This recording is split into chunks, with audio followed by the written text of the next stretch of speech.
How you know What's you're, the, you're going to... what's the bleeding story? Hope yous are all doing well. Sorry, I'm fucking late to my own party. But I'll tell you who wasn't late.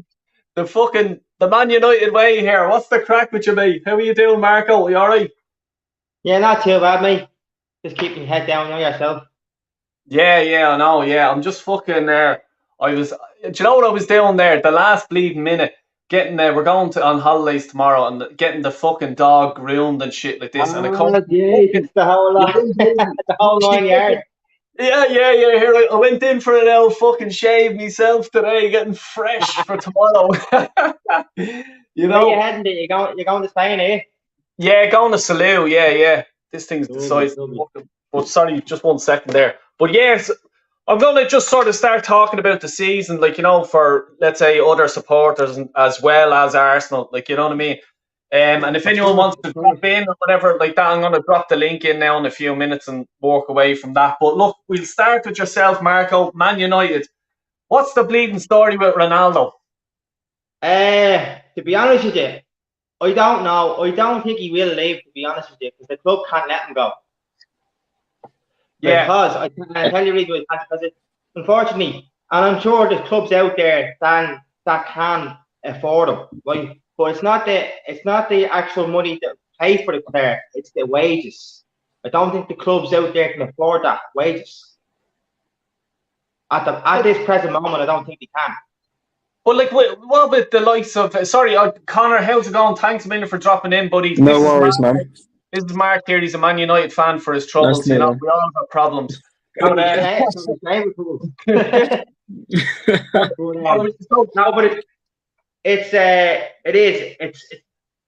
kind of an awkward situation because he did sign a 3-year contract, and he hasn't even started the second year yet, and it with an option with an option for the third one. What I heard there the other day was that he wants to let him go out on loan, and he'd come back and sign it another year. Basically, let him go out this season on loan to one of the clubs that are in the Champions League, but he'll sign another year extension, so they're not losing out on the year, if you know what I mean, the extra year. yeah. Which I can't see that either. I can't see that happening. And the club won't let him go to the likes of Chelsea, and it's the only club out there that will pay the money. Yeah, I know. Like, but what about Atletico Madrid? Like, you know what I mean? They can't afford him. They can't afford him. Mm. The Spanish league. Look at Barcelona. Just like you look at Barcelona. Barcelona can't afford any of these players, but yeah, they're signing all these players. Where are they getting the money from? See, yeah, I know what you mean. Like, They're in billions and billions of debt. How is that possible? mm. And then But like, they moan about over the years about Manchester United. They go, oh, they can afford all the best players in the world and all that. And then they go, you see Manchester City coming along and do what they're doing. They've done over the last 10, 15 years in regards to the money, right? Then you have like Newcastle United. The only club out there at the moment that can actually afford the likes of Ronaldo, wages-wise, are Chelsea, are Newcastle, are Manchester City. mm. They're the only 4, or PSG, but I don't think PSG will do it because of the way things are with their own team and their own club, like, you know.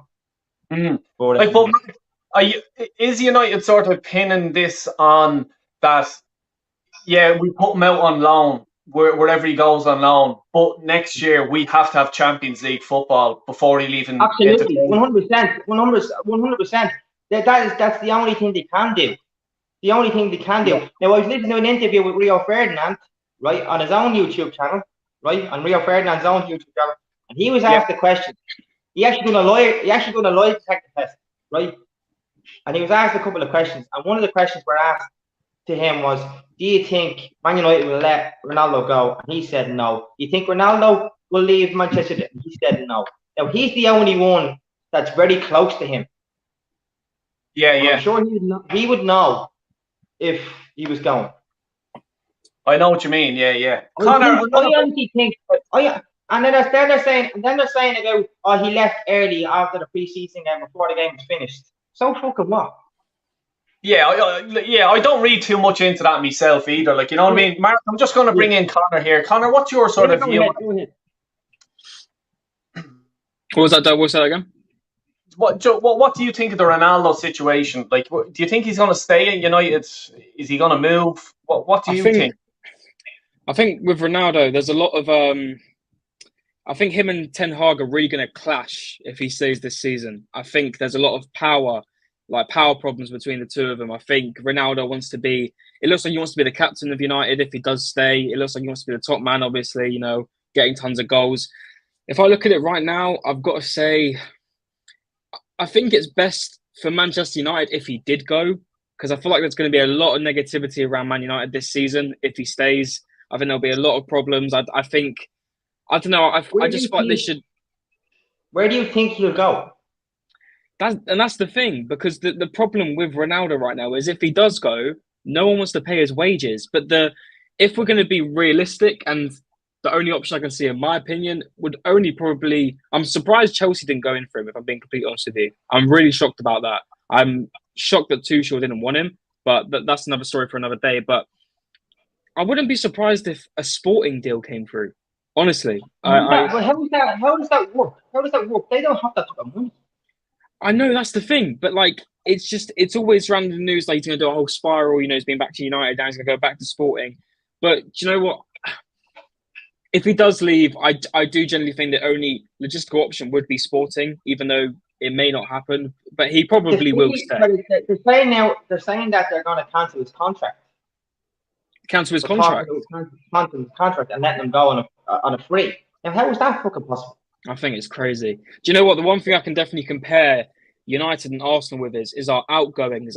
Just the way we handle it are absolutely terrible. Name one outgoing from both sides that have actually made sense so far in this transfer window. Like, both Arsenal and United have been terrible with outgoings. Incomings have been pretty decent on both sides. You know, Man United have made a few decent signings. Arsenal made a few decent signings. But in terms of selling players, it's been absolutely awful. Like, I don't understand how it's possible to have Phil Jones in the club. I know, it's crazy, isn't it? You know, we've still got so much dead wood. We've still got so much dead wood at Arsenal. Every player in the club is getting told, oh, he's going here, he's going there. Phil Jones is still sitting there pretty in his big contract. You know my views on Phil Jones. He's the face of the club. You know what I mean. I'm just going to hit up. Can't get rid of him. He's the man of the hour. Him, you know what I mean? Yeah. I'm just going to read out here. If I was Ronaldo, I'd want to leave, especially seeing how Maguire's captain again next season. A guy who told him he wants to win too much. What's your sort of thoughts on Maguire getting the captaincy, Mark? To be honest with you, I didn't agree with him getting the captaincy at the very beginning when he signed to the club. I thought David De Gea should have been the captain. That's my personal opinion, right? Or a player that was there longer. Like, I would have even given it to one of the young lads. The people that deserve it. I don't think he deserved it. I'm not saying he's not a bad player. He just has been very bad for us. Yeah. Been very bad for us. And okay, his first season wasn't too bad, give or take, right? Wasn't too bad. But the last couple of seasons, Jesus Christ. It's been great, hasn't it? It's been bad. It's been like I'm not Del. I'm not saying I'm not a good footballer, but by God, I could do a better job with the eyes closed. Yeah, I know. I know you're not a good footballer, and I know you could do a better job with your eyes closed. Craig is just saying here, is it possible Ronaldo could go to PSG? Connor, what do you think? They don't need him. They don't need Ronaldo. Like, what would be the point? You know, you've got Mbappe, you've got Neymar. I think they do need him, because I tell you why they need him. Is because the likes of Kylian and Mbappe, right, isn't good enough, right? He's not on the par of Ronaldo. The PSG? He's not on the par of Ronaldo. Stop that. Nah, come on. In regards of goal scoring. I think Mbappe is just, like, in terms of goal scoring, I think he's going to be just as good as Ronaldo. I just feel like, and it's the same thing with Ronaldo going to PSG. Look at the contract that they just offered Mbappe, right? Mbappe's going to think now he has 4 million. But I know, but Mbappe and Ronaldo are just going to clash. They're just going to clash. And I know. It's crazy, honestly. And it is really a question of, it's probably going to make more sense for Ronaldo to stay at United because he will be the top man. He will be starting every single game. What has Mbappe done? Same with Neymar. What actually has he done? If you look at his career, look at Neymar's career. What has he done? Mbappe's only what, 20, 21? He's already won the World Cup for France. Won enough league titles for PSG. Look at the team that he's in France. I know, but like, look at Paul Pogba. Look at Paul Pogba. Look how good he was at France. Look how bad he is at United. Yeah, I know. But yeah, that's true. That is true. That is very true. Sorry, no, go ahead.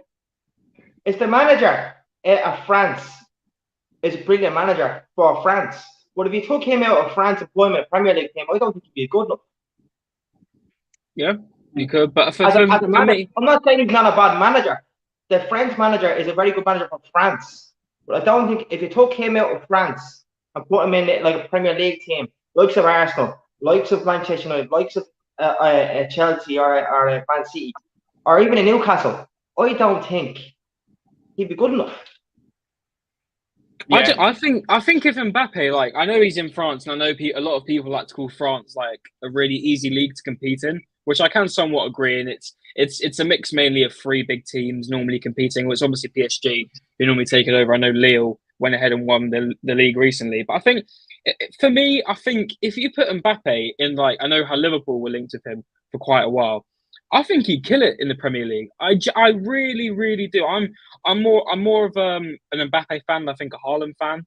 I think they're both good in terms of levels, but I just feel like with Mbappe, I feel like you're saying now, I think he'd be brilliant, And I think if Ronaldo did go back to the point about Ronaldo, I think if Ronaldo did go to somewhere like PSG, I think the head clash between Mbappe and Ronaldo would be serious. And obviously you've got Messi there as well. It'd be like the ultimate dream to have Messi and Ronaldo in the same team. But I think logistically it just wouldn't work. And I think going back on my point, I do think Ronaldo should stay at Man United. Even if they do terminate his contract, that's a different thing. But in my opinion, I think he should be at United. It only makes sense, in my opinion. Yeah. He doesn't fit anywhere else with his wage budget. I'd take him at Arsenal any day of the week, by the way. I'd take him at Arsenal. But with his wages and in terms of, I do think deservedly, he does have a really big ego and he's expecting a lot from clubs. And other than United, I just don't see it anywhere else. So yeah, that's my view on it. Manny, welcome aboard. What's the crack, buddy? You all right? You know what the story is. If it's Wednesday or Thursday, it must be Del Boy, and the crack doesn't begin until you're in the building. Good man, Manny. What's the bleeding story with you? We're just talking here about Ronaldo. We have deluded Man United fans as well, and Marco is one of them. So he's saying that Ronaldo wouldn't fit into PSG. What's your thought on it? Ronaldo and Messi at PSG? Nuh-uh. I don't think that's going to happen, and I don't think the PSG fans will stand for that, to be honest. We don't need to have a situation where Ronaldo comes in with his, egotistical attitude. You might have heard the story, Del, about how Atletico Madrid have made it crystal clear that they wouldn't want him in their team. Of course, after 9 seasons at Real Madrid, that's no surprise. But I've said it in the chat right now, and all you three must have seen it. Mark, Connor, big up to you two, by the way. How about you, right? How are you? Yeah, can't complain. How are you both? Absolutely. Not too bad. So far, I'm an Arsenal fan, all right, because we're playing all right, but we'll wait till Friday and I'll see how I feel.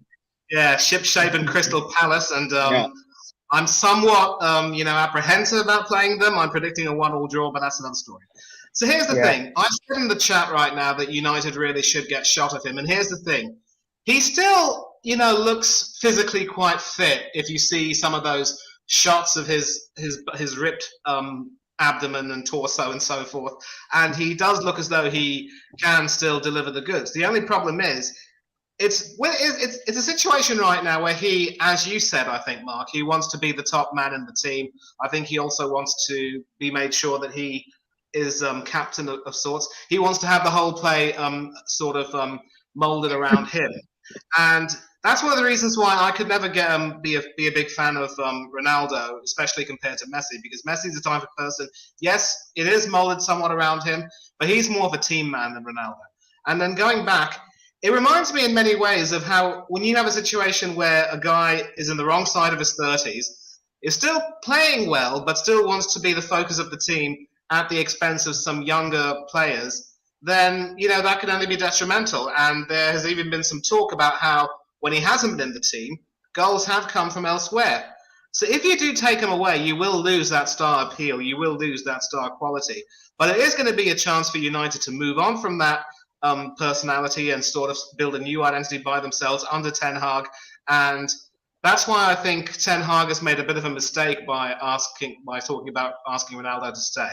Because I seriously believe that it would be better for both parties if he leaves. The only question is, where could he go? If Bayern Munich don't want him, maybe he could go back to Sporting Lisbon. But I seriously how can Sporting actually afford him? I understand you can afford the fee for the player, but actually affording his wages, how is that going to possibly work? Isn't there also talks of a loan deal? I saw talks about news articles about him going out on loan, possibly. So that could be an easy way for clubs like Sporting to handle with his wage. Yeah. Split it with United for a season or two. It's really crazy with Ronaldo. I actually did forget. Manny actually reminded me there. I did actually forget about Bayern Munich. Bayern Munich is probably one of the realistic options. That would be more sensible. I think that'd be more sensible if they can afford it, right? Yeah. Well, Mark, can I just sort of say what I think? What Connor sort of said there, what he touched on is, and it makes sense. I'd say what United will come to an agreement with him, because Ten Hag sort of played his cards today with saying it was disrespectful or whatever he said about Ronaldo leaving at half time and stuff like that. Whatever he said, it's sort of shown Ten Hag is just there going, I'm not going to be fucked around here. I don't care if you're Ronaldo or who the fuck you are. I'm the boss and it's my way or no way. So now I'll let you speak after this. Now United need to get a deal done. So basically, Mendes, his agent, will probably go, right, Ronaldo wants to go to Sporting, give him a season. If United get into the Champions League, we'll come back, we'll stay the Champions League witches. But Sporting cannot afford your wages this year. Can you guys take half of it or a quarter or whatever, you know what I mean? And we promise that we'll come back next year pending United getting the Champions League. What do you think? That all sounds good, but what if United don't make the Champions League? Where does that leave United then with a bill of wages? After paying a full year's wages to a chap that doesn't even play for the club? Yeah, 100% I agree. Yeah, 100%. I do agree with you, but at the end of the day, there's 6-7 teams in this league, right? This league's not a messy. It's not a messy league. It's a very strong, very precise league to win. It's very hard to win. It's not like the PSG league, the French league, or an Irish league, or a fucking Spanish league. It's not the same. It's so difficult to win. And it's always, if you look at it, you're forgetting Leicester City here. Leicester City finished Leicester City finished only a few years ago from the Premier League. They have good teams as well. Like this, West Ham United, they finished close to 4th, 5th last year. They're getting stronger. You know what I mean? You got all these lower league teams that are getting thereabouts, that are going to come up this, I think, next season. The likes of Brighton, they're going to get stronger, I think. Right? And you got, I don't know, then you have the likes of, I don't know how, Fulham, I think they'll be gone again. Do you know who I think that would be actually be looking at it? Nottingham Forest. I think they'll stay with this. I'm the opposite. I think Fulham are going to stay up and Forest are going to go down. I don't know what it is, right? I feel like out of all my mates, I put a bet on with my mate. I'm the only one who thinks Fulham are going to stay up. I think they've made some brilliant signings, and letting go of Leno, can we just appreciate? I know it's 8 million in total. 3 million this year for Burn Leno. What does Edu do in terms of outgoings? How are you letting Leno go for 3 million? And he's still got a contract of ours. He's not got 1 year. I think he had maybe 2 years left. It's absolutely crazy. And so they made a signing of Leno. They got Mbabu from the Bundesliga. They've got Paulinho from Sporting. I think they've made some really, really good signings. And obviously, Mitrovic up front, who obviously gets them the goals. I could really see Fulham maybe getting 16th, 17th. The Brazilian. Oh, yeah, of course. Yeah. And you've also got that guy Solomon that they got from Shakhtar Donetsk, who we were linked with about 2 years ago, and we were all raving about. He has good players there, good potential players, potentially good players. But I just think, looking at the background, obviously the owners of that club itself, they're multi-billionaires as well. Like, you know what I mean? They're. I just want to go back to Barkov. That's a great comment there. Teams are going to get desperate closer to the deadline day, and I have to agree with that 110%. Yeah, 100%. If Ronaldo's a bit upset about things, United have to get the deal done, because you can't have a bad egg in the dressing room and upset. It's not good for anyone. You know what I'm more concerned about than Ronaldo? I'm not really. Ronaldo's Ronaldo. Whether he stays or goes, that's on him. He wants to leave. He wants to leave. He wants to stay. The one thing that's annoying me about all the transfer business that Manchester United have done this season, right? The one thing is that the Young deal is disgraceful. Oh, it's a joke. Oh, you're wasting your time there. Man United are wasting their time there. Because I don't even think they're wasting their time. I don't even think the chap doesn't even want to go to the club, right? Or if he does want to go to the club, I think Barcelona are just scumbags. They're just Barcelona are just sitting. It's the exact same with the Rafinha deal. You know how Chelsea were in for them, Arsenal were in for them. I think even United were in for him at one point. What Barcelona like to do is they sit and wait for the best deal, and that's what they're doing with De Jong. My question is, how can FIFA and UEFA and all these big delegates to come and go, hang on a minute, you are in over $1.5 billion in debt, right? That you have to generate money to get. You're selling TV rights. You're selling your names of your ground. You're selling all this kind of stuff. You don't even own your ground anymore, right? Where are you getting the money from? You're obviously, right? They only generated something like 700 million, right? And then they're spending that 700 million on players that they can't even register into the league. Yeah. Mm-hmm. Well, look. So how do you spend? Like, you have a business, Dale. You have a business. So how do you spend 60 million on one player, and 30 million on another player, and 50 million on another player, and you have all these players that you spent all this money on, but yet you can't register them to your business? How is that possible? It's dodgy dealing, I'd say, and it's because I think the Spanish league is in trouble, like with the likes of Barcelona, Real Madrid, and other teams, because the revenue, from the TV rights, half of it goes to the considerably. Yeah, the revenue's dropped considerably because everyone wants to play watch the Premier League, and the Premier League is the biggest league in the world. Yeah.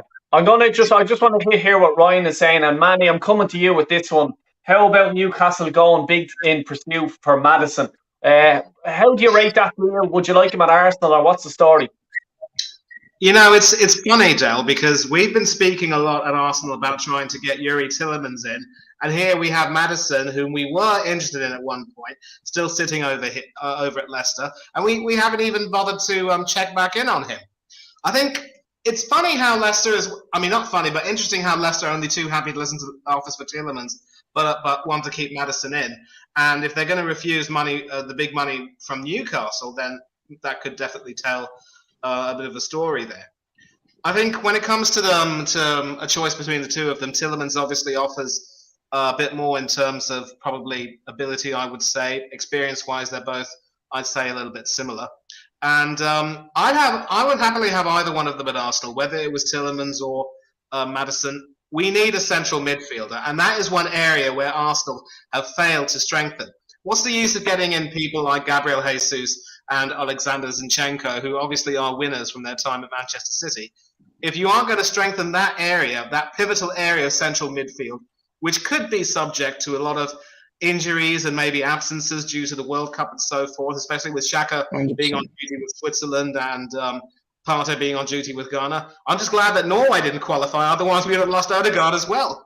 So, and then we have that congestion following that. You still haven't strengthened. And again, as you know, last season, had we gotten Guimaraes, who scored that goal against us at St James's Park, we would have been in the Champions League. So I'm glad you mentioned Newcastle. And it's a sign of how they've got their priorities right, that they're trying to strengthen in some of the areas that need strengthening, and they're making some serious efforts and some serious offers. But Leicester seem to value Maddison very highly, so it'll take a lot to try and get him away from the King Power Stadium. Let me tell you that. On Manny's point there, and I think a lot of Arsenal fans need to wake up and look at this. It's all well and good bringing in Gabriel Jesus and Zinchenko and all that, right? Brilliant signings, do not get me wrong. Jesus has been quality so far, and I really hope he can bring that across to the Premier League in how many goals he can give us this season. But we are one Thomas Partey injury away from that midfield collapsing as of now, with no Tielemans, or we are one Thomas Partey injury away from collapsing. If Ramsdale gets injured, this Turner guy looks absolutely awful. If it was my way, I'd keep Leno. I think this Turner guy is not it whatsoever. If Jesus gets injured, Nketiah's up front. In my opinion, I think Nketiah's got... I'm not one to rate Nketiah highly. I think he's got some talent, but then again, it's not Gabriel Jesus. I think they're on different wavelengths. Injuries can happen, and we can be absolutely screwed. And I think we need to get so much more depth into this team. It's crazy. You know, players like El Neni, in my opinion, not good enough. A good squad player, but not good enough as a backup. Sambi Lokonga, I hope he can sort of come out of his shell. Now we've got Europe this season. I think it'll be more of an opportunity for him to come up and see what he can do. But if Thomas Partey gets injured, and you got, like what Manny said, we've got the World Cup coming up, and you got Xhaka leaving, then we've got El Neni and Sambi Lokonga in midfield for the Premier League season. Do you think Xhaka will leave? Who? Xhaka, do you think he'll leave? Oh no. I think he's too. There was obviously that whole fiasco about him going to Roma and Jose Mourinho commenting in his Instagram posts. You know who I think that the goalkeeper situation for Arsenal, the worst decision he's ever made is that lad go to the Argentinian lad go to Aston Villa.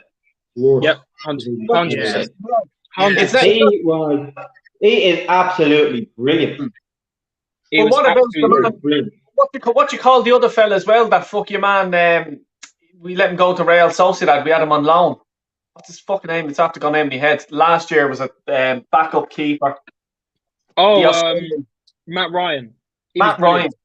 He was brilliant as well. You know, and I'm only after seeing. I thought it was 8 million we got for Leno. I can't believe it's fucking 3 million. No, it's 3 million. It's 3 million, but it's in installments, so it will be 8 million. So I think that's how it worked. But it's like, why can't you just give us 8 million? Like, it's like, come on now, 8 million in football nowadays is back pocket cash, even for a team like Fulham.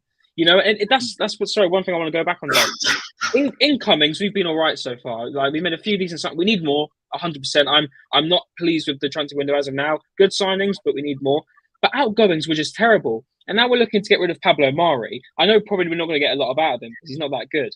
But we could probably get him. We'd probably sell him for free. And the same thing with Marquinhos, this guy we've brought in. We could have got him for free. We bought him for 3 million. Like, Edu has made some all right choices in the past. You know, Jesus, Zinchenko, few good deals. But why are you buying a player for 3 million when you could have got him for free? Why are you selling Bernd Leno, a really good goalkeeper, to another Premier League side for 8 million? In my opinion, he's worth more than that. Maybe a good 15, 20. It's crazy. And I'm worried for how we're going to deal with outgoings because we're spending more than we're bringing out, you know, and apparently we're keeping Pepe now. And so that probably means a new winger's out the window for this season. We're probably just going to, and I wouldn't be surprised if Tielemans comes on deadline day. Honestly, I would not be surprised if we do not bring anyone in until August 31st. I'm being serious. You know, it's crazy. And the Edu's form of outgoings is terrible. It is absolutely terrible. And of course we've got a Man United fan here as well. It's the same thing with Man United. You know, Alex Telles, they can't even sell him. They're loaning him out to Sevilla. You know, it's absolutely terrible, and we're going to lose money.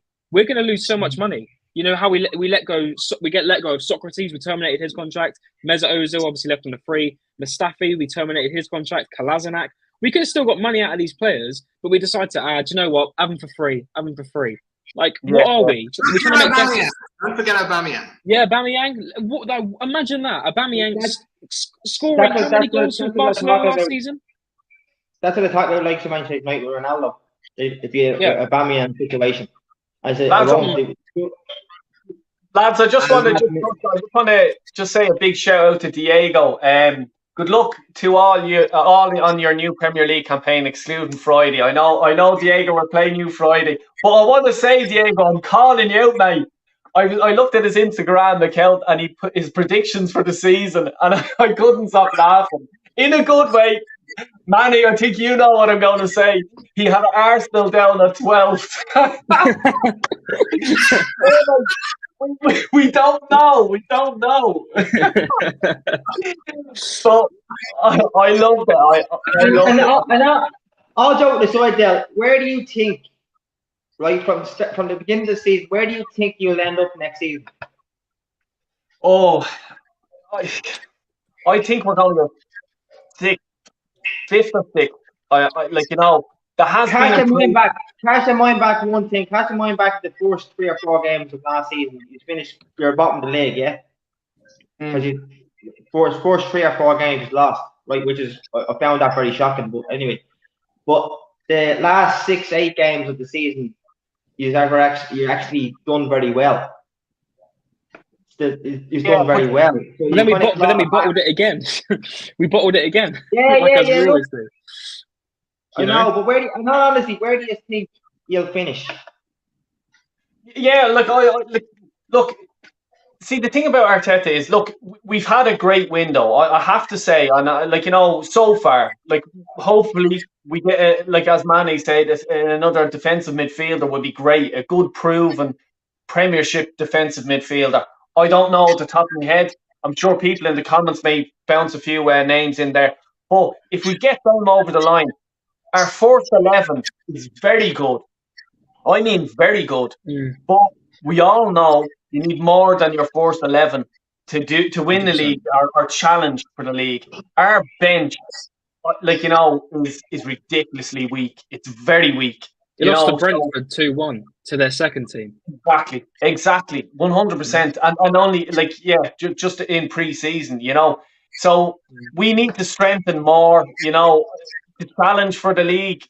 We're at least 2 seasons away, and that's pending we hold on to all our top quality young players, Manny, for what Marco said there, where do you think we're going to finish up? I have us down, Del, to finish 6th. Worst case scenario, 7th. Because we've got the Europa League to concentrate on, as well as the league and 2 cups. And if last season we could only finish 5th, despite not even having European football, with European football this season and with the other teams having strengthened, except maybe to some extent Leicester, who have actually had to sell players before they could even buy them, we're going to struggle. So 6th is my expectation. Even if we finish 5th, though, I'm not going to count that as a successful season. For me, it's Champions League or bust. Simple as that. Where do you know? For me, if you don't win, my personal opinion for me, right, for my club, right, is if we don't win the league, which is a high possibility we won't win the league, right? But if we don't win the league, the next best thing is to finish 2nd or 3rd or 4th. That's it. I don't care about any cups. I don't give a fuck about the Europa League. I don't give a fuck about anything like that. The league is my important thing. Is win the league. If you can't win the league, do the next best thing. Finish 2nd, 3rd. That's it. Yeah. I would take 2nd or 3rd over any cup. I wouldn't give a fuck. Right. And I also want to mention Martin Colton, who made a brilliant point in the chat. Because we ended up keeping Xhaka, because that move to Roma couldn't go ahead, I think that's one of the reasons why Arteta hasn't been willing to sign a new central midfielder. He just seems to love Xhaka a little bit too much. And to be honest, Granit is not an easy person to love at the best of times. I think, Connor, you can agree with me on that. 100%. I just want to say, Craig, there you go. That's who I'm talking about there. Indeed, off Leicester. Yeah. Fucking great player. Great show, great fucking show. You know what I mean?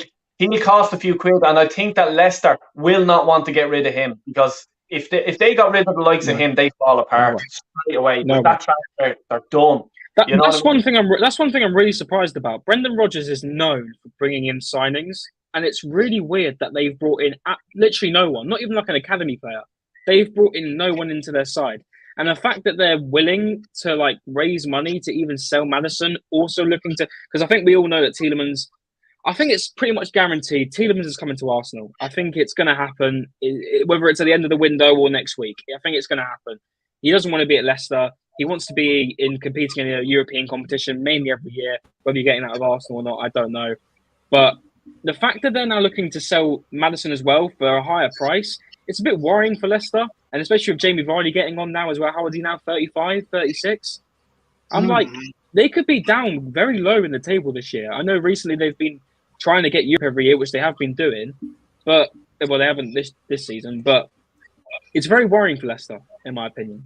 And also, back on your point earlier, Del, I think we'll finish. If we actually put in all the work into both Europe and Premier League this season, I want to get fourth. But do not be surprised if Spurs. I think Spurs are going to be miles ahead of us this season. I really do think Spurs will get third. It is such a toss-up right now between Chelsea, United, and Arsenal for that top 4 spot. I think Spurs. I'm going to put Arsenal 4th, Chelsea 5th, and Man United 6th, just in the form of how windows are looking right now in terms of signings. How things are looking right now. It will probably, my opinion will probably change on the 31st or the 1st of September. But I think one thing I don't want to say is do not sleep on Aston Villa this season. I swear to God, Aston Villa will get Europe this season, and I'm not even taking the piss there. I really do think they can get Conference League. I think they've made some brilliant signings. I think Steven Gerrard can really elevate that team to getting up to where Leicester were, to getting that Europe every season. So it'll be interesting. It'll be interesting for sure. Yeah, do you think? Hold on there, Matt. I just want to introduce Stephen there. Thanks for dropping by. What's the crack, mate? I'll hit you with Villa. I'm not talking to you about Arsenal. Let's go Villa. What do you think of Connor's comment there? I don't see why not. Right, they made good signings. They've got a good manager. Right, unlike some clubs. Yeah. So I see. I get your point about Leicester. I mean, I'm surprised they haven't made any signings whatsoever. My theory on Tielemans, I actually want to say this. My theory on Tielemans is that we'll get to the last day, they'll be promoting it like crap, and then if we sign him, it'll be like, oh look, we made this miracle signing right at the end of the window. If we don't, it'll be like, don't worry guys, we didn't need him anyway. He was crap. We got Fabio Vieira. Right? I forgot about him. I actually forgot about him. Do you remember what they did last season? Right? We didn't need someone in my midfield. We got Granit Xhaka, right, who signed a new deal, and we got Lokonga. Oh, am I just looking at history repeating itself? But the worrying thing is we've got that same team, most of it, and we didn't have Europe last season, and we haven't brought much backup in. I hate seeing all these things on Twitter of people doing starting 11s of Arsenal and then putting a few players below them as depth. No, it's not. Like, I hate the idea of that. Like, if Tierney gets injured, Zinchenko goes to left back, and say if I know it's just hypothetical, but then if Partey gets injured because he's injury prone, then that means Lokonga or Rowanelli goes into midfield, and we're in the exact same position as we were last season. So just because Zinchenko can play backup left back and starting left back, we don't know, and midfield, doesn't mean that he'll be playing both places. We don't have two Zinchenkos. Do you know what I'm trying to say? Yeah. I hate the idea of people doing that. We need more players. It's so. Well, look, this Arsenal midfield crisis, this has been going on since 2006. This has been going on since we got rid of Vieira. Sorry, not Wenger. Right. He let it persist. Right. Since Vieira left, we have not signed a proper DM or CM. Tell me, apart from Fabregas, that's about as close as you're gonna get. Right. And he wasn't a proper DM. Right. As much as I love Fabregas, he's not the level of Vieira. Right. Well, and ever since then, we have not looked strong, and we've always crumbled. Right, when it comes to the end of the business end of the season, right, you had leaders like Vieira, like your Henry's, like Anat, who will step up to the occasion. You tell me who is a leader on that side. Odegaard. You're telling me Odegaard's a leader on that team. Get fucked. Oh, that was shocking. I just knew that would happen because he's the captain of Norway. Somehow, how he's the captain of Norway really confuses me. But like, Tony not Nolan's even not giving it to the insisting- likes of Kieran Tierney, who's won a league title. Kieran Tierney knows. I know it's only in the Scottish League. Oh, it's the Scottish League. Oh, let's all laugh. It's just the Scottish League. He knows what it is to win a league title. You know what I mean?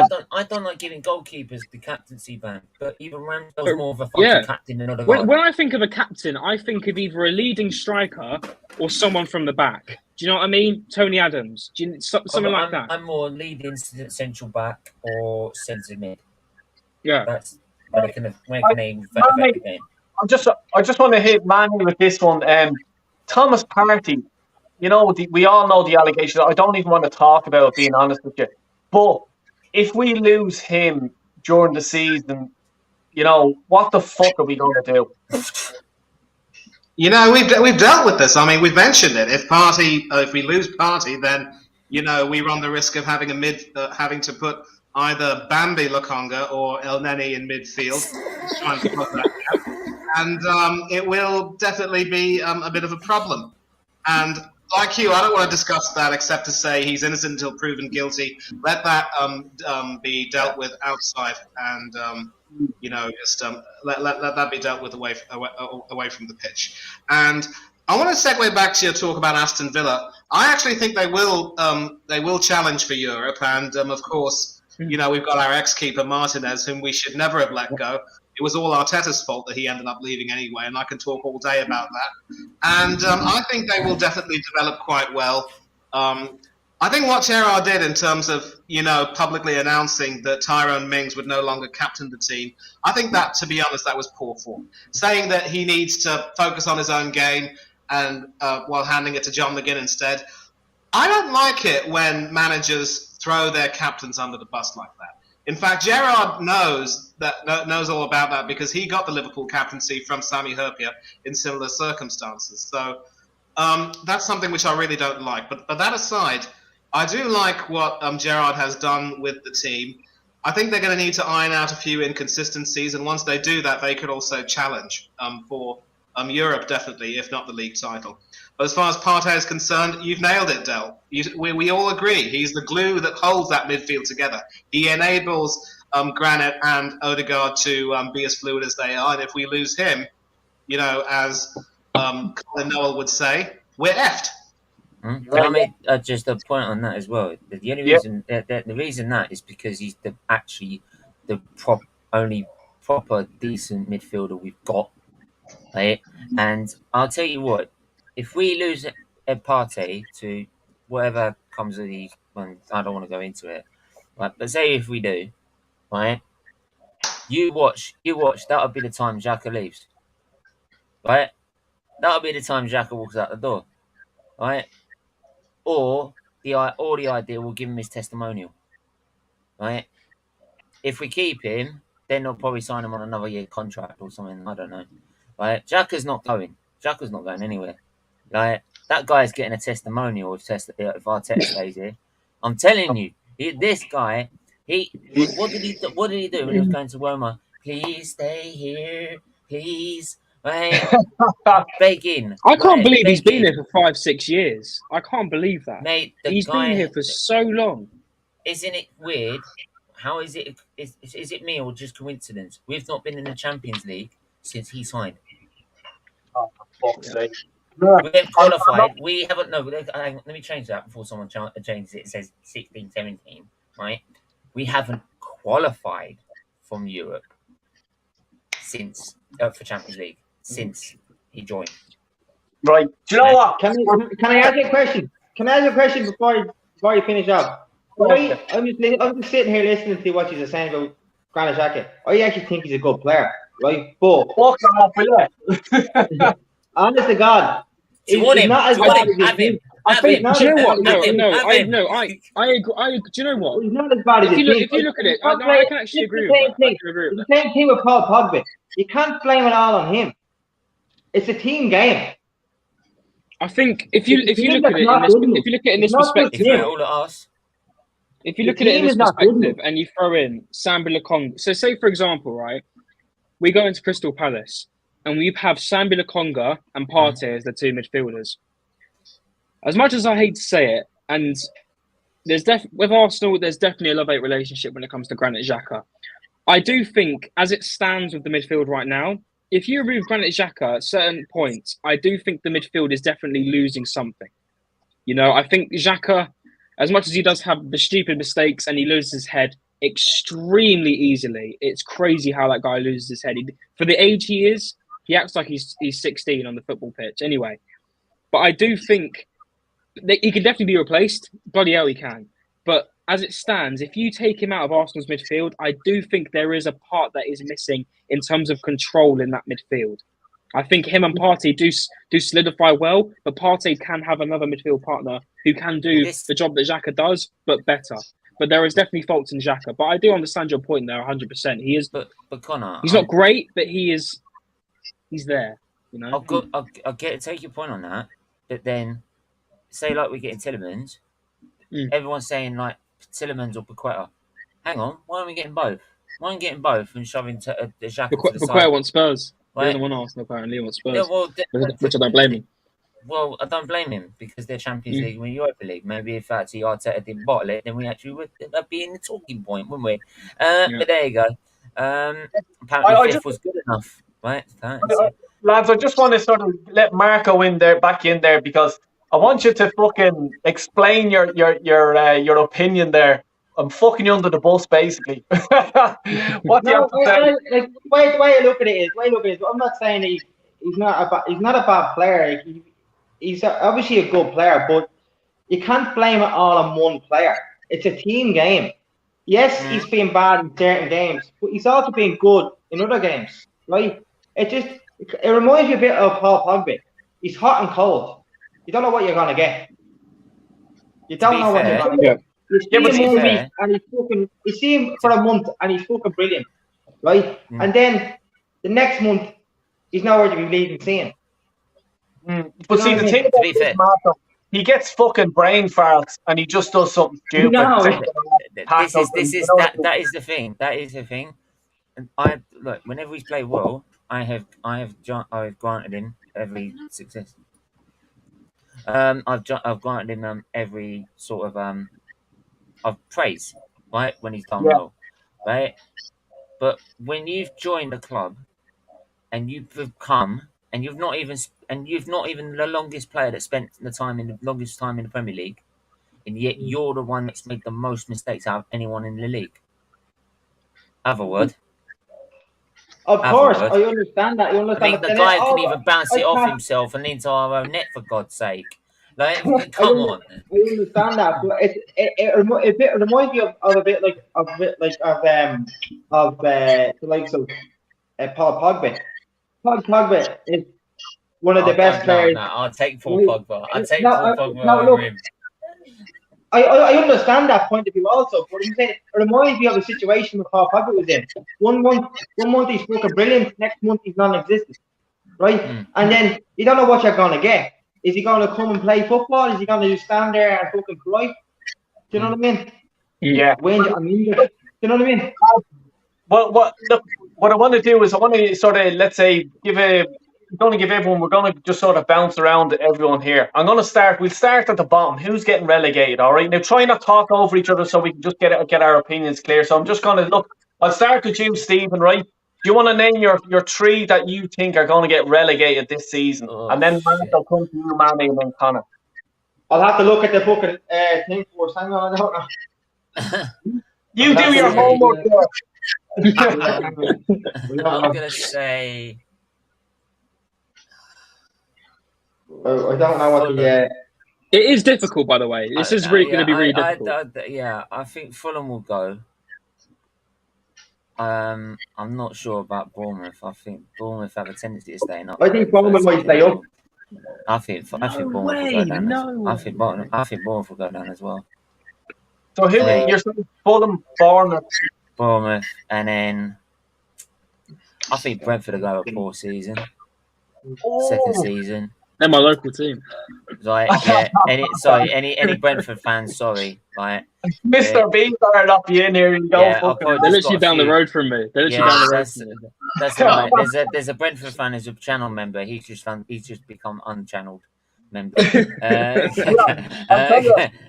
I done a thing with Kyle Walsh there I think it was a good few weeks ago now, and I was slating Brentford, and he was in the comments, and I'm sorry, so I'm not going to badmouth Brentford at all, right? No, I'm not bad mouthing Brentford. Look, I'm just saying it So, just because of the I second know, season. yeah. So are you locking that in? I'll put Brentford between Brentford and Leeds because they're missing Calvin Phillips and missing Rafinha, and they haven't really replaced them yet. So them two are going to struggle for me. So Brentford, Bournemouth, and Leeds. Yeah. So it's between Leeds or Brentford, but the other two are Fulham and Bournemouth. Fair enough. Mark, I'll come to you. What's your relegation? You have your homework done. I'll come back to you if you want. Yeah. He's just checking the bookies. My reality team is going to be. Do you know who it could be? The obvious one is Fulham, right? I think Fulham will get relegated, right? And I think also Southampton. Oh, Yeah. Go.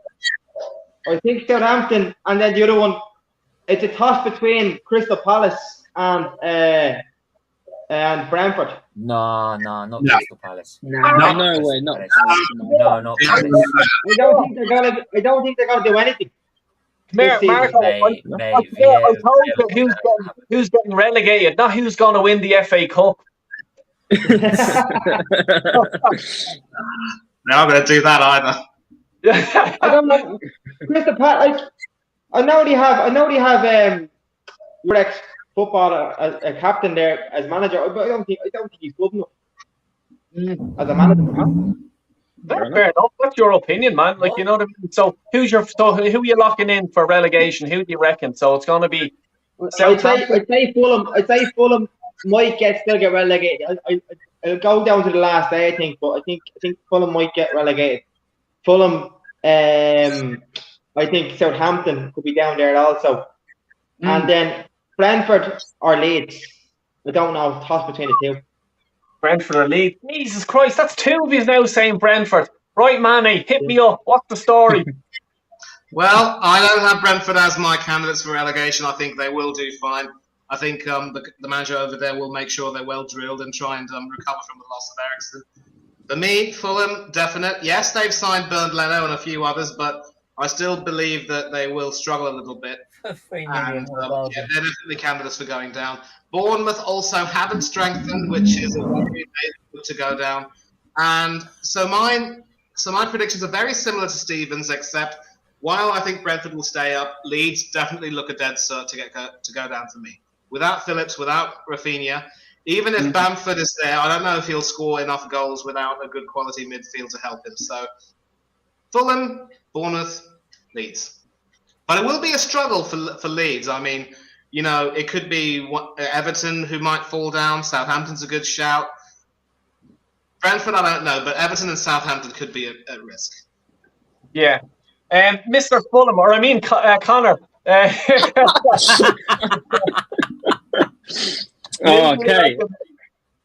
Okay, so the first thing I want to say is I must be the only guy in the world out of everyone that thinks Fulham are going to stay up. I think they've made some good signings. Maybe they could do a few more. I think I'd put them as high as 16th, 17th. That's how I'm putting them. But I do think they'll stay up. Anyway, back on my points. And I know a lot of you put Leeds in there. I think Leeds have actually rectified a lot of their outgoings. In Rafinha, they've brought in, I think his name is Siniestra from Feyenoord. Good player, 22 from Colombia. I think he could be pretty good for them. And I think he could, not maybe on the level of Rafinha, I have to wait and see. I don't watch Dutch football, so I won't know. But I think he could be pretty good. They've brought in Tyler Adams from Leipzig. They've brought in Mark Rocker from Bayern Munich. I think they've got a pretty good midfield now and replacing Calvin Phillips. They brought in two solid players from the Bundesliga, in my opinion. I think Tyler Adams was actually linked with Arsenal at one point. You know, Arsenal linked with everyone under the sun, but I think they were interested in him at one point. But anyway, back onto my relegation. I think Bournemouth, in my opinion, are guaranteed to go down. I think they just haven't strengthened, and I just don't see their players as like Premier League level. And the fact that they've not made any signings is quite worrying. And I think they'll just get knocked straight back down. I think they'll be in 20th. In my other slot, I think it's going to be Forest. I don't know. They've made some good signings. They've got Nico Williams from Liverpool. They brought in a new striker recently, but I just don't see it. I think Forest will go back down, in my opinion. And a bit of a new one, 18th, I think will be Everton. I think they'll really struggle. Their pre-season was absolutely terrible, losing Richarlison. They are bringing Gueye back from PSG, so maybe he could be all right in midfield for them. But I just feel like there's something wrong with Everton right now, and I really think they will struggle this season. And yeah, what do you think I don't know. Of who? What do you think is wrong with them? You think it's the manager, or you think it's the club? The ownership. It's the ownership for me. Yeah, the owners are not helping whatsoever. I think Lampard's a good manager. Personally, I think he's all right. I think he can definitely be better. He's got so many more years under him if he wants to be a manager. I don't know what it is. I don't know if it's tactics. I don't know if there's no leader. I don't know what it is, but there's just something about Everton that really just sways me in the way, thinking they're just going to do absolutely terrible. And the fact that they had a poor pre-season, they lost to Minnesota 2-0. Who loses to Minnesota 2-0? Like, come on now, like a Premier League side. I didn't know they had a team. Like, literally, it's crazy. So yeah, no, I think it'll be Bournemouth We last. lose to Brentford behind closed doors, mate. So there you go. Well, exactly, but that's the point I made earlier. That's to do with our second team, and people think our depth is brilliant. It's shite. But anyway, sorry. So I think it'll be Bournemouth, Forest, and in my opinion, Everton. That's a bit of a switch around. Also, just we'll see who's right. Just to be fair, about how short our second team is, right? Or second team, because we've got such great squad depth, guys. Brilliant, right? Yeah. If they check the first game against Nuremberg, what was the score at the time when we had the second team on? What, before Brentford? We made all our subs? No, the Nuremberg game. You know, but at half time we made. Oh, was it like? Oh yeah, there was like big players on. It was. What did we do? We were 3-0 down. We were 2-0 down at half time. Yeah, we were 2-0. Yeah, that's before we brought our first team on. Well, here, look, we're going swaying from that. I want to give my predictions, right? So bottom three, I'm going Bournemouth.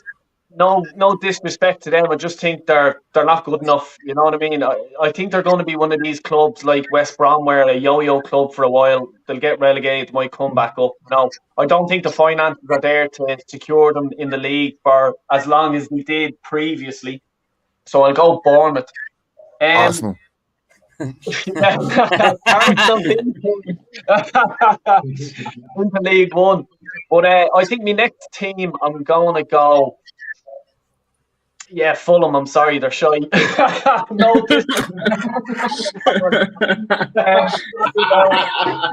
you only won, mate. How am I in it? You want that fucking money, yeah? Give us that 8 bleeding million. You know, I'll come back to it. End of May next year. I'll come back, and if they've stayed up, I want an apology from everyone. Yeah, clip it, Connor. Yeah, clip it, mate. But, if you still have out of bank, mind it. Yeah. Well, yeah, I'm going Fulham. But then next, I'm stuck. I'm stuck here, and I'm thinking Forest or Everton. And the only reason why I'm saying Forest is Forest went in a good run last year in the FA Cup. I think they beat Leicester, they beat us, and they beat us as well, by the way. They gave Liverpool a good game as well, in fairness to them, you know. But I just think that they had a lot of players on loan. Now, I'm not sure if they got them players back or did they sign them players, but, you know, that may, you know, really hurt them. I don't think Jesse Lingard's going to fucking bag you 15 plus goals a season, you know. I can't see that. He did what West Ham. Yeah, but see, you look, the players he had at West Ham, you had Declan Rice, Bowen, like, you know, a few bit better players than that, you know. But don't forget you have Jesse Lingard as well. Yeah, that's what I was saying. Yeah. Jesse Lingard. And they brought in Dean Henderson from Man United as goalkeeper. Did you hear his interview? Did you hear his interview today? Well, Dean Henderson. He's done India. Oh my God. Yeah, no, he's fuming. He's not getting games. Late that club. Oh, jeez. Apparently, last season, beginning of last season, he was given the opportunity to be number one goalkeeper, right? Come back and be number one goalkeeper, right? And he was offered that, and obviously he got COVID or whatever, right? And he got sick from so he was out for a few weeks, and basically David De Gea was out injured or whatever. He came back, and obviously in fairness, David De Gea was doing pretty well when he did get back in, and he couldn't get back in the side, and he was guaranteed. He was told he was guaranteed number one spot. He was number one jersey. You know what I mean? And was that by Rangnick? Was that before Ten Hag came in? No, I think that was from Ole Gunnar Solskjaer. But obviously, Ole got sacked. Yeah. You know what I mean? But see, obviously, someone along the way they got COVID along the way as well. Like, you know what I mean? So, but all that, this is another interview there. A man who used to own Crystal Palace is Simon Jordan. Brilliant. He was brilliant. He says, "Why he's on a lot of the money at United? He did sign a new 5-year contract with £150,000 a week, right? And then he's moaning because he's not playing, right? And all that kind of stuff. At the end of the day, the guy in front of him, who was David De Gea, came back and he was paid out of his skin. I know United didn't do well through the season and they finished where they finished, but in regards to his performance, it was brilliant." Well, yeah, he's the only one who can keep his head up. You know, I think he's a good goalie. That's understandable. You know what I mean? I think he's a good goalie. I'm going to hit Stephen, you're next, right? So I'm going for top two because we know who the top two is going to be, but who's going to win it? Who's going to fucking blow their beans last day? Top two. I wonder who it could be in the top two.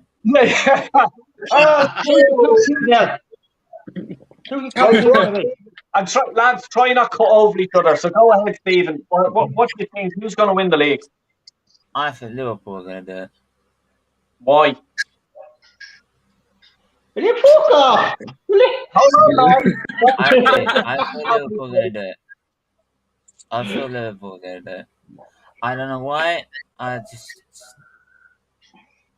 just like the way they've been going about their business this season so far. Not to mention, I'm not saying that Man City have not been poor or anything like that, but I just feel that this time I know City got Haaland, but which is obviously a major bonus. But and maybe it is a bit going on what I saw in the Charity Shield. But when I saw Man City play with Haaland, they didn't look good. They didn't look good at all, and it was quite comfortable for Liverpool, to be fair. So, but like I said, the Premier League's a different kettle of fish. It's Premier League's where it matters. So, yeah, I feel Klopp's going to do it this time. Yeah, I think that what happened at the end of last season, where they had a chance of nicking it, and then obviously Man City came back in their game. They would want to make sure this time that they're ahead on points by at least the end of the last game of the season, and make sure they're in control. So that's why I think they'll have that added drive for me. Right, Marco, I go to you. Stephen saying Liverpool win the league. What do you say? Not a chance. It must be such a hard decision to pick who's he's got to choose that. It must be the hardest decision for a Man United fan ever. Like To be honest, I'd rather see any club in that league win that league quicker than I cry watching them win that league. It makes me sick. I'm physically sick. For the last 3 years. And you know what? You know the best thing when they won the league in 2020. Not the best thing about that. They didn't win it. Was there. They didn't win it. It was handed to them. There was no fans, no fucking nothing. It was delighted. To me, that wasn't winning the league. That was just, I hear you feel sorry for you, you still have it. Like, nobody got to celebrate him. you know what I mean? Oh, In fairness to Liverpool, they've been very good over the last 3 or 4 years. Great manager, some great players. But I still I hate think he's only spent. Sorry, I'll just add this. Like we've probably spent probably now more is 300 million. We've probably spent more than what Klopp has spent in his entirety at Liverpool. No, we have. It's facts. Yeah, We spent way more than yeah. That's fine. And people are telling me Arteta's here to take over. How's he supposed to take over when he's spending like twice as more than what Klopp takes in 6 years, and yet Klopp managed to get Champions League in one season and then win it next season? Yeah. Yeah, I understand that. But going back to winning the league, winning the league, I think Man City will win the league. I think Man City will be too strong. In the grand scheme of things, as in longevity, over time, I think Jurgen Klopp's a great manager, but he's no Pep Guardiola. Pep Guardiola is just one of these machines where he knows if he gets rid of one player, he knows I'll bring this player in, and he has a full team behind the team. You know what I mean? He's a full 11 behind the 11 that he already has on the pitch. Do you know what I mean? That it doesn't matter what position that is missing, or he has taken him off, or he's out injured. He has another player to fit straight in there. Bang, bang, bang, bang, bang, bang. There's no weak links. yeah. Anywhere. Kramer, I'll go to you, mate. Thanks for dropping in. What's the story? Oh, what's the crack? What's the leading story? Hello, Del Boy. Thanks for having me back on. No bother, my camera's not working, so you can't see my ugly mug today. Thanks I for that. I thought I'd just pop Graham, in. it's always what's inside that counts. I think you're a beautiful person. Thank you very much. I've always loved you. He's lying. No, I just wanted to come and basically I've done a few previews. Just been on my friend's show. We did one yesterday. And I just want to make it clear. I think a lot of the fan base, Arsenal fan base, are getting a little bit over the top at the moment. I think we've had a very okay window, but let's not get a complete fucking erection about it. It's been okay. Well, let's get the penis pumps away. Let's not listen to Robbie and the fucking knobheads. Let's not listen to them. We won pre-season games, all right? I still think we won. Yeah, put the tissues away. I think 5th place is realistic. I think we can get 4th. There's no doubt about that. But I think Chelsea are going to strengthen, and I think Chelsea will finish above us. And it hates me to say it, but that popcorn club over the road, they're probably going to finish 3rd. That popcorn club who've won nothing, they win stuff in pre-season and act like they've won the World Cup, bunch of tosspots. And when it comes to Man United, listen, I've got no issue against Man United, apart from the fact that I can't fucking stand them. They haven't strengthened their team. I thought they would have done better in this window. But let's just talk about Man United. Man United, start of the window, they needed 2 centre midfielders, a right back, a striker, and a winger. They go out and buy a left back, a centre back, and an attacking midfielder. Are they on crack? What are they doing? Right, I think it was because where did you get this guy from? I need him on my show. This guy's quality. I think that they're still down in the southern hemisphere, so everything's backwards there. You know what I mean? I still got fucking Aaron Banton and Bissaka. And Man United, let's just make something clear with Man United fans. They're doing fuck all with McTominay and Fred in that midfield. Don't tell them that. Don't tell them. My first thing I would have done is bought 2 new centre midfielders. So yeah, Man United. I said if they did something in the window, they would trouble us. No, I think Chelsea are now starting to make moves. Yes, we beat them 4-0, but it's a friendly. I don't pay attention to friendly. So yeah, Chelsea worrying me, Tottenham worrying me. I think the top 2. I think Liverpool are going to win the league personally. I really do think they're going to win the league. I think City I generally believe City will focus on the Champions League. But with that said, I will back myself here. I would not be surprised if City did win the league. But I think Liverpool will. With Arsenal, yeah, let's just see. 5th place. I'm not going over the top. You know me, Del. I'm not someone who hates Arteta, but I'm not someone who's going to try and bum him if I see him in a nightclub. So, but yeah, listen, it is what it is. Let's just see how it goes. I think we'll get a draw on Friday night, 1-1. No, I thought you and My prediction is Graham. Graham, I He's just want hilarious. to are you not He's going to fucking do the old, you know, when the boys met Edu, that just Oh, cream your Jesus Christ. Let me tell you a sake. story. So you know how Lee was with Edu? Lee slags Edu all the time. Okay, let me tell you a quick story. I'm a big darts fan, and I went to the Players' Championship last year, yeah? And in the first day, every single favourite won, apart from Joe Cullen. He lost to a player called Andy Bolton, okay? And Andy Bolton won that match and fucked me and my mate on the bet. We would have won loads of money. Anyway, Andy Bolton played the next day and lost. Anyway, in this place in the darts, you go to pubs. That night, we saw Andy Bolton in the pub with Nathan Aspinall. And I absolutely shit myself because I was slagging him off. But I saw him, I started bumming him, saying how nice he was. That is what Lee judges. I think that happens with anyone. If you see anyone that you know, I said I'd kill Darts him. of all things. I couldn't be more of a poof to him if I tried. With Lee judges slags him off. He's like he wanted to get in Edu's pants. It was so cringe. It was embarrassing. I said, no, fair play to the channel. Can't stand it. But that's a big coup. Fair play to them. It's good for their views, and it gets Robbie a bit more millions because he cares about the club, of course. Not the money he's getting in his bank. The club. All these sports channels he's got and all these deals he does now, but he cares about the club. Ray Carr was wrong. I didn't cream my pants when I met the Don Robbie. You know what I mean? The world famous superstar. You told him.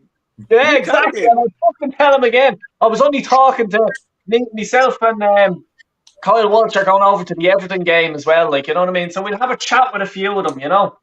But don't you find it hilarious, right? How AFTV suddenly rocked into a press conference to ask Mikel questions, right? Yeah. Notice how anyone like us, any fans like us who say it how it is, we don't end up in there. But how come they end up in there? Oh, wait, because everything's great with Arsenal. Everything's brilliant. Connor, you know what I mean? They think this is the thing. Beforehand, right, when you had the old regulars on there, right, you never saw any of that. They would never been down the building. You had TalkSport slagging them off, right, every night of 5 minutes of the day, right, because they were too negative, but they were saying as it was. But since now you've got these fans that half the time they look into the camera and like, oh, we're going to win the league. No, you don't. You don't mean that at all, do you? You don't mean what you say. Come on, it's for the viewership, isn't it? It's for the viewership. And Cecil is a Cecil. Oh, it's all about saying what can I say that's going to get me the most hits, going to get me the most views and most likes. And have you noticed that Chantal hasn't been on the channel recently? That's because she's got a new channel. She's got a new. I think she got a new job somewhere for another channel. Yeah, so but that's the thing. Okay. But that's the thing. They care about the club. It's all about the club. But because of this, they're all going on about this, and that's why now they're allowed in and we're not. Right? And I'll tell you something. Great thing I noticed about AFTV, and I want to bring this up. Right? They say all things Arsenal. Right? We cover all things Arsenal. Yeah. Yeah, on the Don Robbie channel, you cover the Women's Euros. What about the Women's Super League? Good point. Not one news show, not one watch-along, not one preview, not one review, not one fan cam. Maybe once in a blue moon, you went down there to the park, to their park, which was what? I can actually specifically remember when Pippa done a show on that channel for women's football. And Robbie popped up on the first one saying, I want to learn more about the women's football. You didn't see him after that video. You did not see him. She does it on her own channel. You didn't. But Robbie can go over to that other channel and do it, but he don't. But then again, I'm not innocent. I don't watch the women's team, but I now seeing the length of it now. It's crazy. There's the thing is, right? if I say that if I'm up in hospital for some reason, right, he'll message if I'm in the hospital, right, Robbie, which is fine, absolutely fine. Appreciate all the support, right? But if you really want to support what I'm going through, wouldn't you do something to try and help my charity? Or help my charitable cause?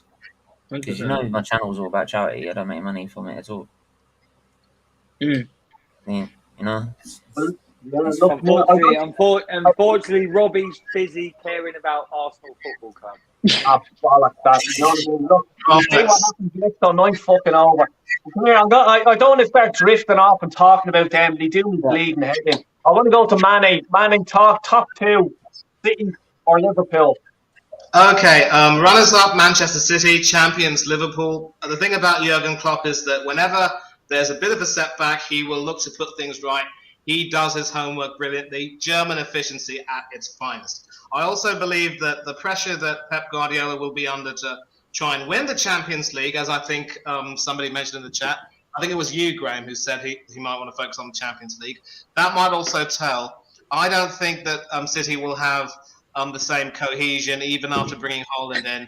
So Liverpool to win, City to be second. But again, I mean, I wouldn't be surprised. Strange things happen. But Liverpool are my pick. Liverpool. Go on, what are you saying? Yeah. I have a feeling now. Go on. Yes. also, I really want, because obviously that's premiering tonight. That comment that Mr. Beelife just said there about the. Have any of you have seen that clip of where he brought the photographer into the changing room to give a motivational speech?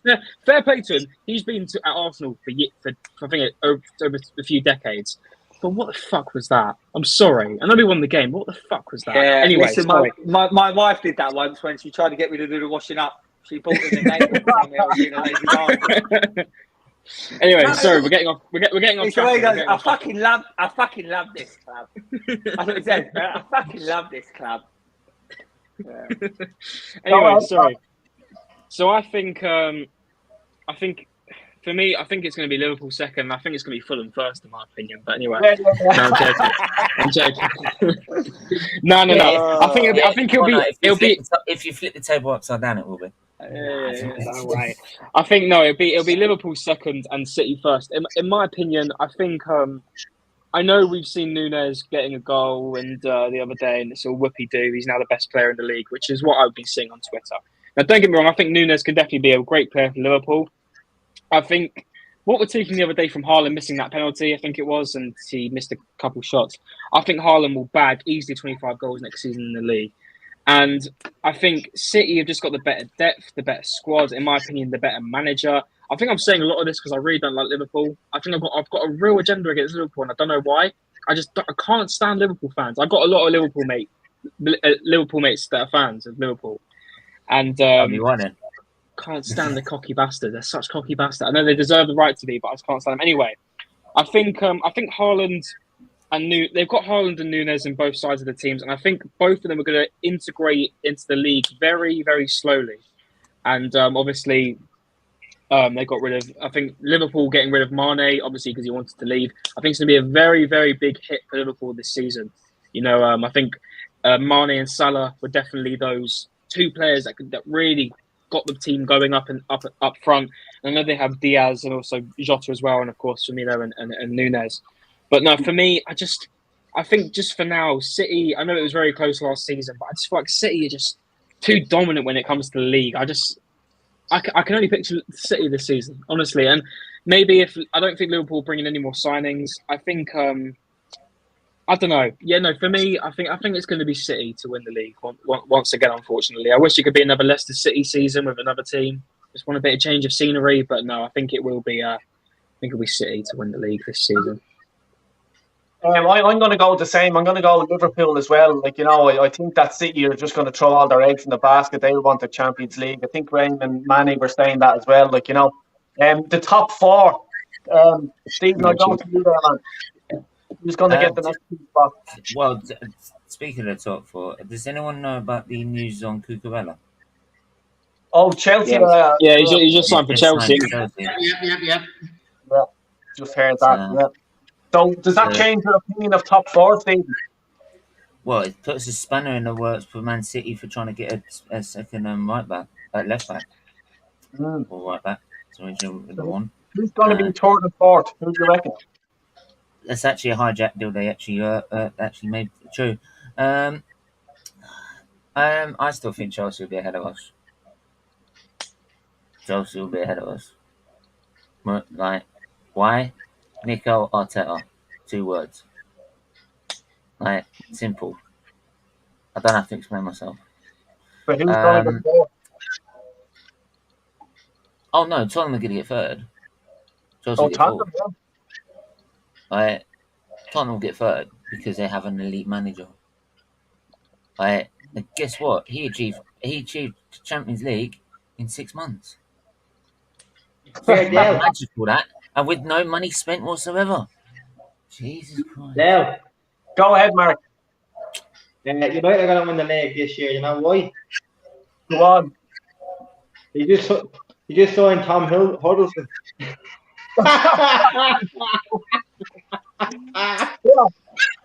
Is he Incarnation 3? Who's he? You know Tom Huddleston now fucking Spurs. I know. But he's signed as a coach, a football coach.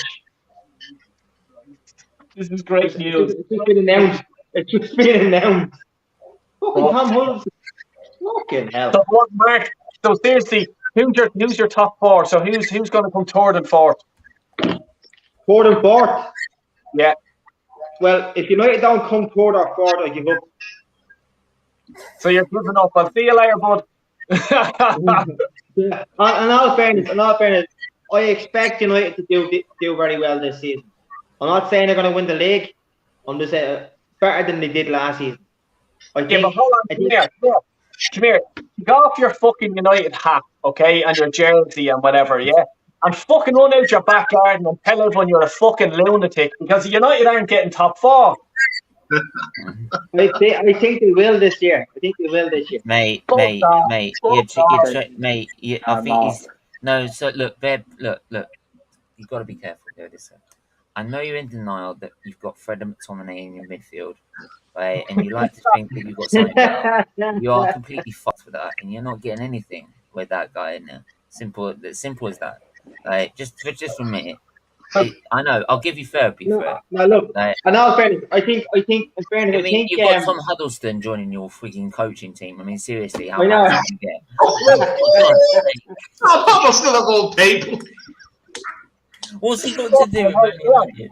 Marco, I'll tell you, you're better off fucking signing Tom Jones than talking Tom Huddersfield. No. But come here. No, honestly, I think that. Well, I'm hoping they'll finish in the top four. But look, I think it's more hoping than betting. Honestly, I think they'll do better. They'll do better than they did this year or last year. I think the manager they have in now, I think he's going to take no prisoners. You know what I mean? It's his way or the highway. That's what it looks like. You know what I mean? And the club has to start listening. You know what I mean? To the manager, the staff, and the management. You know, who's right, who's wrong, for the club. It's about the team. They want to win the league. This is what they need to do, right? They're putting all their eggs in one basket, right? With this new manager. Background from fucking used to be part of it. Yeah, man. What's his name? Fucking the Man City manager. He's part of his background staff at Bayern Munich before. Years ago, and even I was listening to an interview with him, and he was saying he's such a good manager and all that kind of stuff. But watch out for him, like, you know what I mean? He's gonna be a good manager. I hope it all works out well. But honestly, I think the top two will be Liverpool and Man City without doubt. And then after that, it could be anyone. It could be a lucky pick. To be honest with you, Go on, give us a lucky tip better than fuck. Come on. Right, lucky dip then. Spurs nowhere near it. I don't think. I think Hughes will finish. I think Hughes will finish higher than Spurs this next season. Jesus. I think Hughes will. I think it'll be Manchester City, Liverpool, Chelsea will be either us or yous in the top four. Whoa, okay, fair enough. Manny, do you have the number for the Madhouse? Because I have to ring them for Mark. I'll calm things down. Liverpool, Manchester City, 1 and 2. Third, I would say Chelsea. Because here's the thing. People have been speaking so much about how Chelsea is suddenly a club in decline and Arsenal fans will continue. I mean, the deluded flop-gooners, I would say, will point to how we beat them 4-2 at Stamford Bridge and smoke them in pre-season. But here's the thing about Tuchel. Like Klopp, he's also going to make sure that his team, get their act together and make sure that they won't lose that way again. And after we beat them at Stamford Bridge, we all know what happened in the league. They still qualified for the Champions League in third place. We missed out. So I think Tuchel's going to make sure that he corrects a lot of those mistakes because he will know that last season was a disappointing one by his standards and the standards of the club. And I'm pretty certain that he will try to set things right. So it will be tight between Chelsea and Tottenham. I have Chelsea and Spurs to finish third and fourth. Arsenal should finish sixth. And I would actually pick United to finish fifth. So fifth and sixth will be between us and United. Oh. And even guaranteed, other teams could easily overtake us. Leicester, West Ham, even Villa. Manny, I don't know if my Wi-Fi or my internet is acting the bollocks here, but I thought I heard you say that United could be fifth. Yes, I did say that. And I'm not going to... They're rebuilding as well, and I think, Mark, you've hit the nail on the head, mate. You've got a manager who is laying down the law. He is getting rid of a lot of the malpractices, if you will, that have afflicted the club. I think that is the right way to go. And when you are a new manager and you want to come in and you want to assert your authority, you have to do it at that very moment. That's what Arteta failed to do, as you were talking about with the Guendouzi situation earlier, Del. And Ten Hag is getting that right. I think they will be. They could do well, but Ronaldo has to leave. No ifs, no buts, no coconuts. Oh, okay, that's fair enough. Connor, what's the story? Who's third and fourth for you? Well, I've just seen a tweet. Brighton's official Twitter page has just come out saying, club statement, contrary to inaccurate reports from numerous media outlets this evening, no agreement has been reached with any club to sell Mark Cucurella. So, that's funny. Yeah, but that's from the official Brighton page, so that's quite worrying. But anyway, sorry. Back to the point. No, the reason I said it is because it came from. We had a YouTube channel doing a live stream on it. It was saying done. Yeah, no, everyone was reporting on it. So that's kind of crazy how people messed that up. But anyway, hey, can I just make a point? Like, by the way, F1's just had something like that as well, where someone said they signed for a team. No, they haven't. Yeah. Go on anyway, Connor. Go on ahead. Right. Well, I was about to message my Chelsea mate and laugh in his face because it's a load of bollocks. But anyway, so who do I? So yeah, no, it'll be City, Liverpool. I think honestly, Conte is going to bring a new level to that Spurs team this year, and it's so shit to say, man, because for so long it was always we were doing a lot better than them. Obviously, the past few years they've had Champions League and all that, and we haven't. But it's just annoying to say, but they will be brilliant. The signings they brought in, Richarlison as a backup striker, like, for fuck's sake, like, the fact that they've got that as a backup striker, if Harry Kane gets injured, is brilliant. Basuma, for how much? 25 million for Basuma.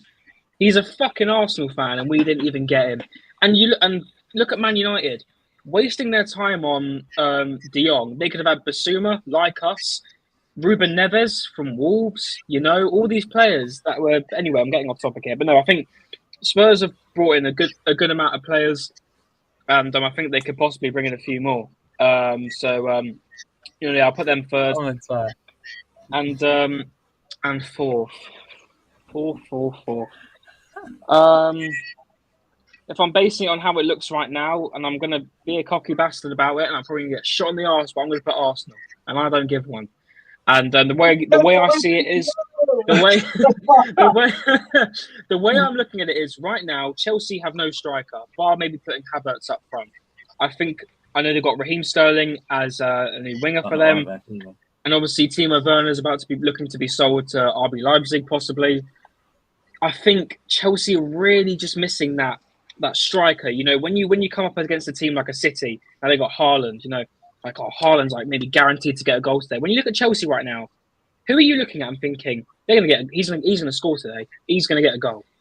You know, they don't really have that right now. You know, you got the only proper striker they got right now is Michy Batshuayi. So unless they bring in a striker, my opinion might change. But for me, I'm going to put Arsenal 4th. I'm going to put Chelsea 5th. And I'm not even taking the piss here. Like I don't have as much of as an agenda against United as I do maybe Liverpool or Spurs. But I do think I'm going to put Aston Villa in 6th and Man United in 7th. I just really think, for me, I just think Ten Hag is he's just not the guy, you know, and I think that's going to be a very controversial point. I think obviously coming from Ajax to the Premier League, it's going to be a big difference for him. I think in terms of signings, I know they've made a few decent ones, but why did you bring in another left back? That's what I want to know. Why was there another left back brought in? I think in case Ronaldo leaves, a striker's going to be quite hard to get. I know Martial's been performing well recently, but again, look at injuries. If Ronaldo does go, where he goes to Martial. I think this all talk about Anthony for 80 million, 90 million from Ajax. I just think you could just get someone better. You know, I think, so I do think Man United are going to have a real off-season this year. But then again, do you know what? Anything can happen in the Premier League.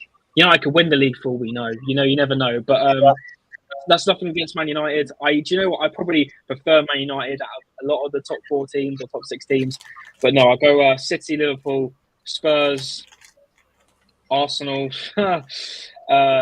Chelsea, Aston Villa, believe it or not, and Man United. I think Aston Villa are really going to do well this season. I think they're going to be a dark horse. But that's 3 phone calls I need to make to bring to the madhouse. But yeah, I'm only messing, lads. I'm only messing. No, look, I'm going to go with. I'm going to go Spurs third. I like, you know, I agree with you there, Conor. Like, you know, the deal was a great deal. You know, they've been doing good business. You know, and Tina, do you hear me? Conte is a top quality manager as well. You know, he knows what it takes to win a league. So, you know, that can only be good for them. 4th, I'm going to go Chelsea because they signed your man Koulibaly as well, Raheem Sterling. You know, they've done a good bit of business. There's no smoke without fire with the Cucurella deal. Like, you know, I'd say they might get him eventually. It may not be today. They'll be pushing for another week or a few days or whatever, and they might get him. Get him, it strengthened them. And there's a bit away for the window to close. I think they'll probably get another striker as well. And if they get another striker, they'll really kick on, I think, you know. But I just want to hear, and I'm going to sort of wrap it up here now in a minute, Graham, because you gave us your sort of predictions there. That's why I didn't go to you about the predictions there. But I'll give you this one, man. Dave Riley, lad, do you think we have a good opportunity of winning the Europa League? Graham, what do you think, man? Graham's gone off making popcorn, I think. I'm here. We have a good opportunity of winning it. Will we win it? No, I don't think we will. I think that will be the nail in the coffin for Mikel Arteta, unfortunately. We'll finish 5th. We'll probably go out. Not bloody long. Yeah. Well, you know, depends where he is. But if he doesn't get the Europa League, which he won't, he's out. So, no, we can win it, of course. But we're not going to win it. Simple as. We're not good enough. I think we're a few players away. But even if we had good players, our failure is all going to be based on the manager. Unfortunately, when you bring a photographer in to make a team talk, that sums you up. What the fuck? Oh, that was so. Do you know what? I think it's out. Is it out at midnight tonight? The first 3 episodes. Yeah. I'm going to stay up and watch that. Why not? What he does, he goes, I'm a fan. I fucking love this club. I fucking love you lot. And then the players are looking around like, who the fuck's this cunt? Oh, do you know the clip of the clip of when Arteta's got the board up and he's writing something about he had a heart problem. I don't know anything about that. But then that speech, the players are just looking around like, what the fuck is he saying? Like, what the actual fuck? And the thing about, it's a bit new one for me, brought the speakers out into the training pitch and played You'll Never Walk Alone. Then we lost 4-0. Like, what the fuck was that? What the That is Yeah. absurd. That is ridiculous. But here's the thing: it can never be anywhere as bad as what Glenn Huddle did with the England team before the World Cup. No, Manny. And getting some Frenchman telling them how to eat, chew to win, chew to win. Manny. All of that. If that photographer is a lifetime fan of Arsenal Football Club, I wouldn't mind having him speak to me. Here's the thing: the chew to win thing by Wenger actually worked. At 2, would you imagine? Yeah. In 1989, we had to go to Anfield and win by 2 clear goals. Do you really think George Graham would have played "You'll Never Walk Alone" before the game? Fuck no. No. Then why the fuck are you doing it? Or am I losing the will to live? I think Robbie told him to do it. No, but to be fair, those players didn't need motivation to win the league. Those players didn't need motivation. I think Robbie. This is all Robbie again. Fuck Robbie. Fuck them all. Yeah, he should have been brought in to do the Just speech. blame that TV. Just Yeah, lads. Blame Robbie. Lads, give it. I'll start with you, Graham. Give out. I'm shouting out your channels and your social there, mate. Daddy in the Don Sports. Find me my YouTube channel with my mate Phil, who's a Crystal Palace fan. We have a channel called Daddy in the Don. We do all football predictions and previews. Instagram and Twitter is Daddy in the Don as well. Dale Boy has been on my show before. Everyone, send me a DM and I'll drop in again. Yeah. Yeah. Anyone want to come on, you're more than welcome. Follow me on Instagram or Twitter and YouTube. Give us a subscribe. Daddy in the Don did a show last night. Loads of people come on. Very similar to what Dale's doing here. Yeah, so thank you again for having me on, Dale. Big up. No bother.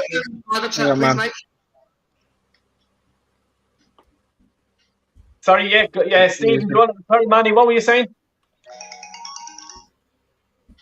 Sorry? No, go ahead, Stephen. You shout out yours.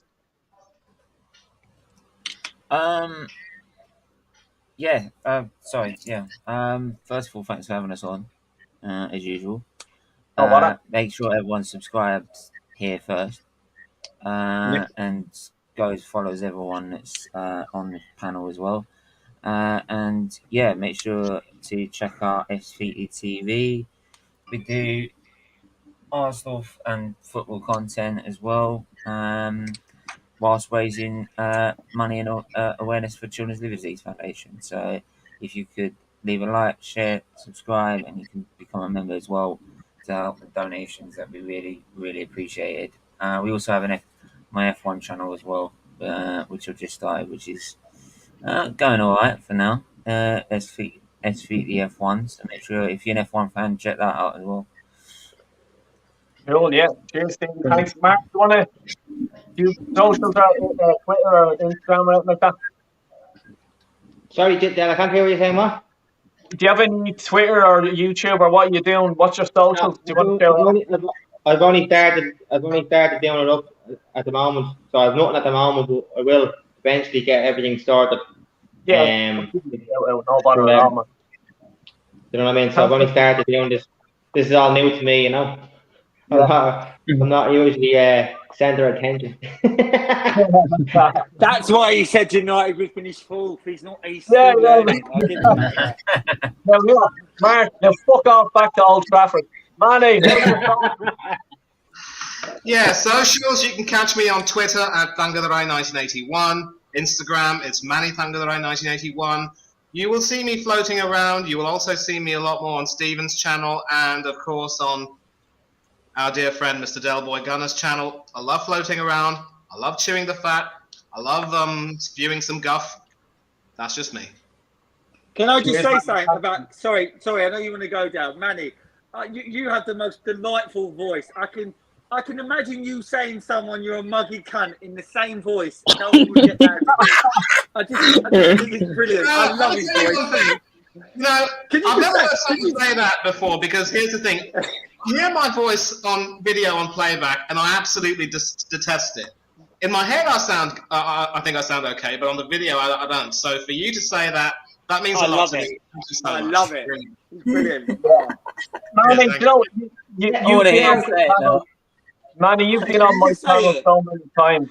And like, I've never said this, but I think you could replace David Attenborough doing the old animal shows. it. You know? Yeah, 100%, 100%.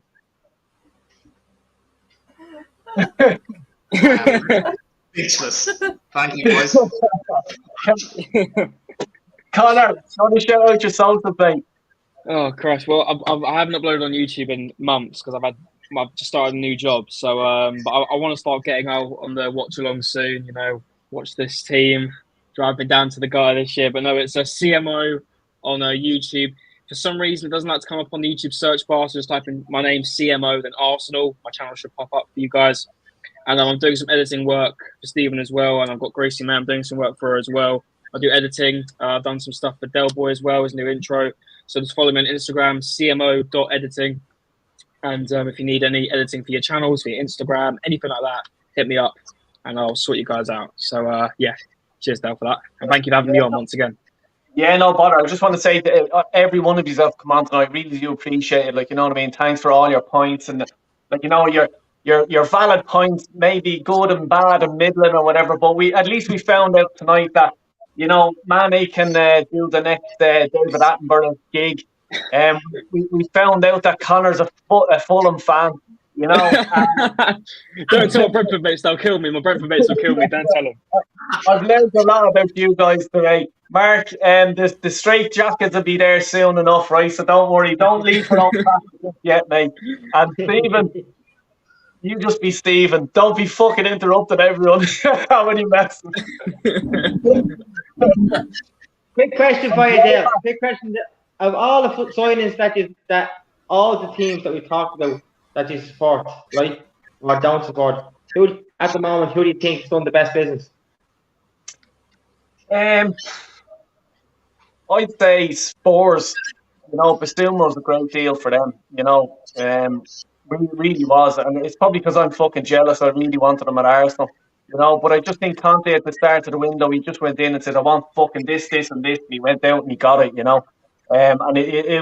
to sign Basuma, it was a real fingers up at Arsenal. You know what I mean? Because it's a position that we need, and he knows that as well.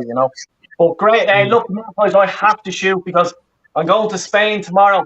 I'm going to be doing. Oh, Jesus. Look, I'm going to Spain tomorrow to live. So what I'm doing, I usually do me call-ins and I'm going doing watch-alongs and stuff like that for all the Arsenal games. But it'll be for the Leicester game after. I'm going to probably do a sort of a reaction to the game afterwards. I'll have a mojito in one hand, a fat Cuban cigar in another. You know what I mean? And I'll give me prediction of the match. So yeah, stay tuned. We've met the Irish Eddie. Sorry? Go join Eddie on his yacht. Yeah. No, just to say it's the Irish. It's the Irish. The Irish Eddie on his yacht with his cigar in his mouth. I'll have gold chain. All you need is his barbecue out, flipping his burgers. You know what I mean? If you do bump into Lee Gunner, say hello to him, yeah? Lee Gunner did he? No, he lives in Spain right now. I think he lives in Andalusia. Oh, yeah. He's in Malaga. I'm going to. If you do bump into him, you can say hello, yeah? Yeah, 100%. I'm going to Barcelona as well. I'm going to be doing a vlog for that. I'm going to a Barcelona game. I think they're playing Puma or something like that. They're an Argentinian team. Listen, guys, I think Gal's doing a Robbie. He's getting sponsorship deals. Oh, yeah. Yeah, you know what it is.